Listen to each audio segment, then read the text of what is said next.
कानून में लिखा हुआ है कि एक पुलिस अफसर पकड़कर आपको और आपके लीडर की भी मां बहन एक करे और उसके बाद आपको गाड़ी में बंद करके बोले हॉर्न बना के वहां।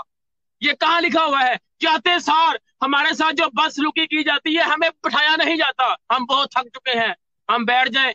नहीं नहीं, खलो लीडर पीछे आके बैठा नहीं होता। हमारे साथ जो बदसलूकी की गई उसके बाद हमें 2-2.5 घंटे गाड़ी में बंद किया गया। लोहे की गाड़ी, इतना सेक और इतनी गर्मी कि उसमें 2-3 बंदे बेहोश हुए। हम अंदर से आवाजें देते रहे कि बंदे बेहोश हो गए हैं, लेकिन हमें आगे से ये पैगाम मिला, अच्छा फिर असी की करिए।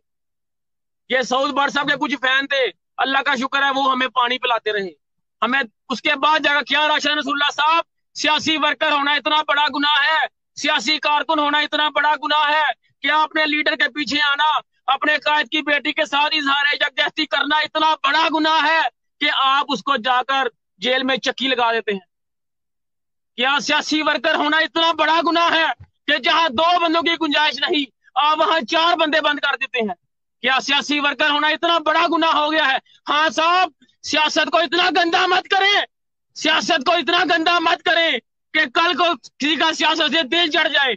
हाँ साहब, वो वक्त मत लेकर आए जब सिलेक्टर आपके तरले करे और आगे से हर बंदा कहे नहीं नहीं मैं पीएम नहीं बनूंगा। वो वक्त पाकिस्तान में लेकर मत आए।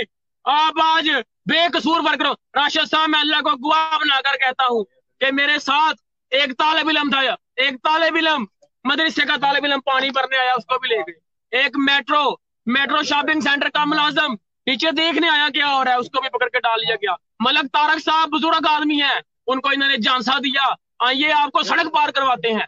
उसने कहा मैंने सड़क पार नहीं करनी यार, मैंने नहीं आपको सड़क पार करवाते हैं। उसके पीछे सलवार से बढ़कर गाड़ी में भेड़ बकरियों की तरह फेंक दिया गया।